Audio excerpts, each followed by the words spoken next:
Good morning guys. আমি একটা জিনিস আপনাদের সাথে শেয়ার করতে আসলাম, সেটা হলো মার তৈরি একটা বচুয়া ব্যাগ। এর মধ্যে একটা রিং আছে, ওকে, এর মধ্যে একটা রিং আছে। আর এইসব যে সুতোগুলো, দেখুন, এই সুতোগুলো আপনারা যারা হাতের কাজ করেন, বোনেন, সেলাই ফেলাইয়ের মধ্যে আছেন, এইসব ব্যাগ ট্যাগ তৈরি করেছেন, এগুলো ক্রেজ কয়েক বছর আগে উঠেছিল ভীষণভাবে। এখন হয়তো আছে, মেবি কম, আমি ঠিক জানি না, কিন্তু যখন উঠেছিল তো সেজন্য আপনারা কম বেশি সবাই জানেন, যারা সেলাই ফেলাই করেন, এইসব সুতোগুলো কিনতে পাওয়া যায়। এইসব সুতোগুলো দিয়ে বুনে, এটাও মা ক্রুশে করেছে, ক্রুশে তৈরি করেছে এই পটুয়াটা। এর মধ্যে একটা পাইপ আছে, ঠিক আছে, গোল রঙের একটা প্লাস্টিকের একটা পাইপ।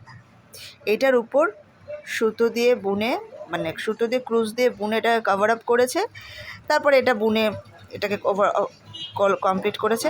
আর দেখুন এই যে পুঁতিগুলো, তারপরে এই পুঁতিগুলো এখানে বসিয়ে দিয়েছে বুনে। দেখুন, এটাকে মা আর লাইলিন করেনি, এটাও সে কত বছর আগে বানানো, ঠিক নেই। এর মধ্যে কী আছে, আর কিছু একটা লেখা টেখা আছে, যাই হোক। এটাকে মা আর লাইলিন বসায়নি, যখন মা করতো তখন করে ছেড়ে দিয়েছে। যখন যদি মনে হয় প্রয়োজন হয় তাহলে লাইলিনটা লাগিয়ে নেবে ভেতরে। আপনাদের কেমন লাগছে আপনারা বলবেন। আকাশি রঙের আর সাদা কালারের সুতো দিয়ে করেছে।